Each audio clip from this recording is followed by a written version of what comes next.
Hey, I'm Matt Loui. Welcome to CapCut. In this video, I'll show you the 7 best CapCut Pro tools to help you make better, high-end, and professional videos. I used to edit basic videos and the results showed, but now I'm editing professional videos that reach millions of people. If you want to do this for your videos as well, you've come to the right place. Let's dive in. Watch how simple this next trick is to apply, but what a big impact it makes. With a talking head video like you're seeing on my timeline, I can navigate to Effects. Under Video Effects, go ahead and navigate to Light and search for one called Tree Shade. Hovering over Tree Shade 2, I'm going to drag that directly onto my clip. And it's added this cool shadow, but you're seeing a problem. It looks super amateur. So the way we're going to fix this is by going to Mask, adding a mask, and then selecting on that brush icon. Now everything in the foreground of our image, so myself, my laptop, the desk, we're going to drag over and create this blue line. CapCut is automatically going to select what we've highlighted over. And once it's processed, go ahead and hover over that reverse icon and click it. When we hover back, you'll see that we've created this tree shade light effect that isn't affecting us and is only affecting the background. Using the same tool, here's an application for professional client interview. Selected on my client interview, I'm going to go to Effects, Video Effects, and once again find the Light tab. Then let's search for Sunset. I'm going to drag Sunset 1 directly onto my video, but once again we're experiencing the same problem. So let's go to Mask, Add Mask, select Brush Mask, and select our talent and the table in front of her. You'll see here it didn't capture the right portion of the table, so we're just going to select that in addition, and it'll go ahead and expand our selection. We can then once again go ahead and hit reverse. And now we've taken our relatively boring client interview from that, which is the original, to having a lot more color on that background. But you don't just have to use it for talking head videos. Pro editors use this all the time in their TikToks and Reels on vertical content. With our background on our timeline, let's go back to Effects and search for Tree Shade. Go ahead and drag Tree Shade 2 directly onto our background. We can now place whatever text or graphics over this background and have that 3D perspective effect. Here's something most amateur editors unfortunately get wrong all the time. 50% of this viewing experience is sound. And we can generally watch a video with bad visuals but good sound, but not the other way around. We don't like to watch a video with really good visuals and terrible sound.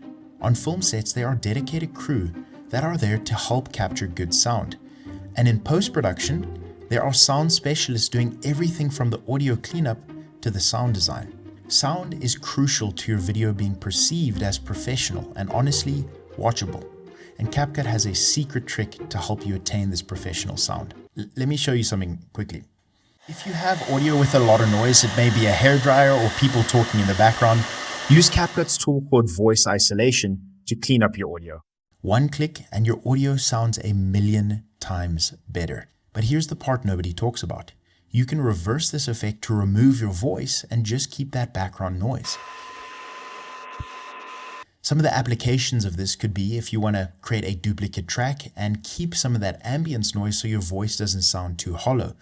Or if you have a voice video like I'm doing right now and you have a song that you really like but that song has voice, you can then remove that voice from the song so that you now just have a backtrack and that backtrack doesn't interfere with your voiceover.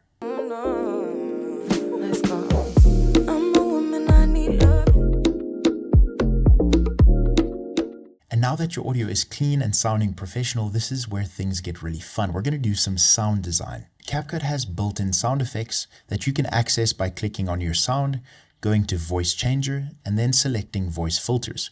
For instance, we have this scene here where our surfer is above the waves and then goes underwater.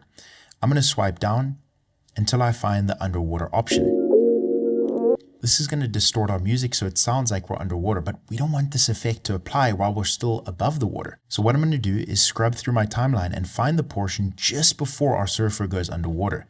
I'm then going to create a keyframe on strength. Then we can scrub ahead to when we're underwater and create another keyframe. Go ahead and jump to this first keyframe and turn our strength down to 0. We now have the song playing perfectly. And as we go underwater, that effect kicks in to 100 strength, so now it sounds like we're underwater. But what about this fighting scene here where we have our character boxing, and then we have our character getting hit? Let's go ahead and stay selected on our song, and find one called Post Blast. Once again, we're going to scrub to that portion just before our character gets hit, create a strength keyframe, swipe to where they do get hit and create another strength keyframe. Now we can go to that first keyframe and turn our strength down to 0. You could use this for things like explosions, for car crashes, or moments of pauses where you want your audience to reflect a little bit. Let's apply creative sound design to one more scene. In our scene here, we have our car moving from the left of frame to the right of frame. So I'm going to go ahead and select on my song and find a filter called left ear. This is only going to play the song or sound from the left speaker of whatever device you're watching on. This is great because our car is moving in from the left, so it motivates that something is approaching from the left. But as our car appears, I'm going to go to Strength and then swipe through my clip and go to where our car is exiting the frame and turn the strength down to 0. What then happens is we get our sound coming from the left speaker only, and as our clip plays, it moves to a stereo sound, so both speakers are playing. Now, once you understand this next principle, CapCut's latest feature unlocks way more than just titles. Shapes allow you to create some stunning animations, and they're CapCut's latest feature. I'm going to go ahead and import a screenshot that I took of a map. Let's say, for instance, we wanted to highlight the state of Denver. All I need to do is navigate to Stickers. You'll see this new tab, Shapes. Then what we can do is create a custom shape. Simply by hovering over a shape, I can click that blue plus icon to add it to our track. You'll see now we have a new shape layer on our timeline. I'm then going to zoom into my map so I can more accurately select my points. And just as it says at the top here, we need to click to start drawing. So I'm going to highlight around the state of Colorado simply by going to the state lines and adding our shape. For our last point, I'm simply going to click exactly where we started, and that's created a new shape. To get that cool effect that I showed you, let's go ahead and turn off fill. This creates border lines. Then we can swipe down to stroke, select the style, and select dotted. We can also then change the color of these dots. To get that cool animation, let's right click on that shape layer and say create compound clip. We'll then go to mask, add mask, and create a split mask. Turn your split mask to around 45 degrees and let's drag this line up to the top. We can then swipe down and create a mask setting keyframe. Move your playhead forward and we'll then drag that diagonal line to the bottom right. Now when we play our sequence, the state of Colorado is highlighted. But shapes don't just work for map animations like this. You can create some high quality motion backgrounds. I use backgrounds in nearly every single one of my videos, and they're great for grabbing attention and for having a platform to place things like titles or graphics. And here's how you can now make them in CapCut. I'm going to navigate to Stickers, then Shapes, and create a square shape. Make sure that your ratio is set to 16:9, or if you're editing a vertical project, you can select 9:16. I'm then going to go to my project settings just by clicking in an empty space on my timeline, click Modify, change our resolution to Custom, and change this to 3840 by 2160. This is going to ensure that we create a 4K timeline to make sure that our backgrounds are super high quality. Then selected on my shape, I'm going to go ahead and scale that so that it snaps into place on the edges of our player window. Now we have a full screen shape. With our shape layer covering the screen, it's now time to choose the colors that we want. So what I'm going to do is navigate to the beginning of my timeline. Under color, click that little arrow and that'll open up our color panel. You'll natively be selected on solid. Go ahead and select gradient. And for the sake of this demonstration, I'll show you how to make that really cool stylistic blue and black background. On my first gradient option, I'm going to go ahead and drag this little circle down to black. I'm then going to select the middle one and also drag that down to black.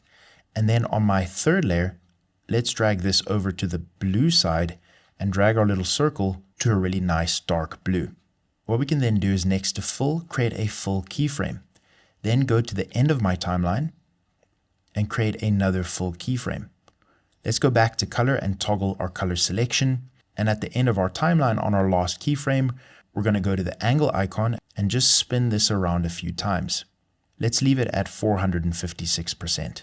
Now when we play our timeline, that blue accent color starts rotating around that black screen, creating a really nice motion background. Just for you watching this video, I've made some motion backgrounds using CapCut that I want to give you for free. There's a link in the description where you can access them and use them in your projects. But still on the topic of shapes, this one small detail can instantly make your videos feel more premium. I'm going to go ahead and import an image that I generated. When I reduce my image's scale, you'll see that that image has harsh corners. Simply by selecting on that image and selecting mask, add mask, I'm going to select on the rectangle option and increase this rectangle just before the edges or corners of that image. What I can then do on my mask is swipe down and add a few points of rounded corners. Let's go ahead and add 13 points. Now in a few seconds, we've created those stylistic rounded corners that companies like Apple use all the time to add a more premium finish to their images and graphics. What if you could create Netflix quality intros inside of CapCut? This is from the new show His and Hers, and I'll show you exactly how to create this effect in CapCut. What's great is this type of title intro is incredible for any type of video. Inside of CapCut, go ahead and create a new project. On my first layer is the video that I want the title to appear over, and I've just dragged and dropped it onto my timeline. I'm then going to navigate to the Media tab and go to Library. Under the Trending tab, I find the black still frame. This is essentially just a black picture. I'm then going to hover over it and drag and drop that onto my timeline. The third layer that I'm going to need is a text layer. I'm going to go to text and add a default text layer, which is going to put this text layer onto our timeline. We can then go ahead and navigate to where it says default text and change this to whatever we like. Because we have this moody dawn shot, I think I'm just going to change my text to dawn. What you need to do next is select a font that you love.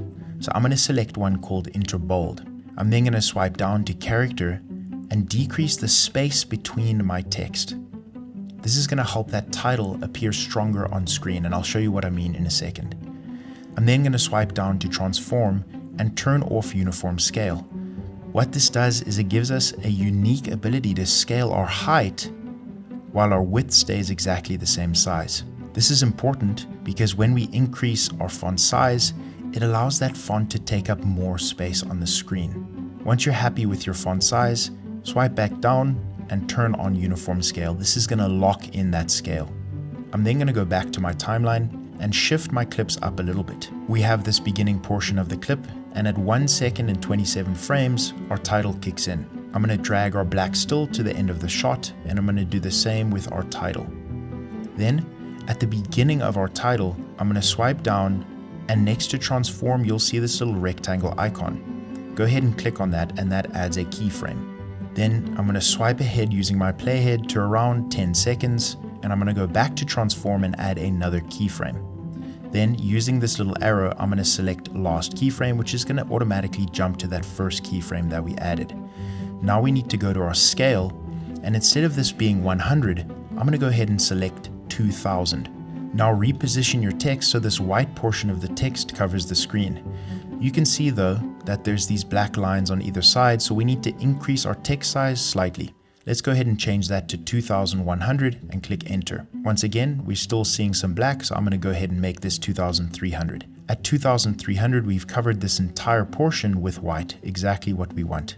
When you play between your keyframes, you'll see that the text gets smaller and smaller until it reaches that original size where it's on screen. From here, what you're going to do is right-click on your text layer and select Show Variable Speed Animation. Then select on that straight scale line and go to these preset curves. You're then going to select one called Cubic Out. Then select over X and click this little down arrow, and you'll see that there's a straight line under our X axis. Go ahead and click on that line, swipe to your curves, and let's select Cubic Out. From here, we can right-click on our text layer and say Hide Variable Speed Animation. Then highlight your text layer and that black picture, right-click and select Create Compound Clip. We're then going to stay selected on this compound clip, go to Video, toggle Blend, and change this blend mode to darken. When I play my timeline, we've now created the His and Hers Netflix intro sequence. This next trick is a one-drop effect that adds professional movement and animation to your text or graphics. It's called Player 3. Here's how you can apply it to your text. I'm going to create a default text layer and change this to read Premium. I'm then going to change my font to Interbold and once again decrease my characters so those letters are a little bit closer together. I'm going to go ahead and drag this over to the left, and in my effects panel, search for player. Once you're happy with your text, go ahead and right click and create a compound clip. I can then drag player 3 directly onto that clip. By hovering over that, you'll see that we have this texture, which we're going to change from 100 to 0. That takes away that music play. You can then also change your glow to reduce it slightly, but simply by playing that, you'll see that we've created this really smooth slide up animation. Now let me show you how to stagger this effect for a really cool text animation. Go ahead and create 2 copies of our text layer. We're then going to select on this compound clip and change the word from premium to text. Then selecting each compound clip, I'm just going to subtly change the positioning of those words. And because we added that stagger reveal effect, when I play now, you'll see that we get this extremely premium text effect. Now let's apply this effect to a logo. Selected on my logo, I'm going to right click and create a compound clip. Drag player 3 directly onto that logo. Once again, remove that texture and play with the glow to get it exactly how I like. In 1 second, it's got animated motion, which looks super premium. Alright, so you've done all of this work and you've applied some incredible effects to make your videos more premium. Now let me save you hours. Instead of manually copying those effects from one clip to the next, CapCut makes it super easy to transfer all of these in a few clicks. What we're going to do is right click on our clip and say copy attributes. We can then hover over whatever other clip we want these effects and attributes to be on, right click on that clip and say paste attributes. CapCut then brings up the paste attributes window where we can select effects. I don't want my location size or blending or canvas to be applied, nor my audio or my adjustment, only the effects that we've chosen. I'm going to go ahead and click paste. You can see now that our effect has been transferred from our first clip onto our second clip. Now this is really helpful if you have tons of different effects and you quickly want to copy them over from one clip to the next, saving you potentially hours. And that's it.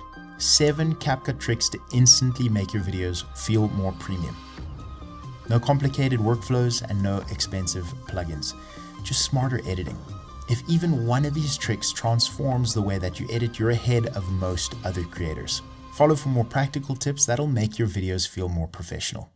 Cheers.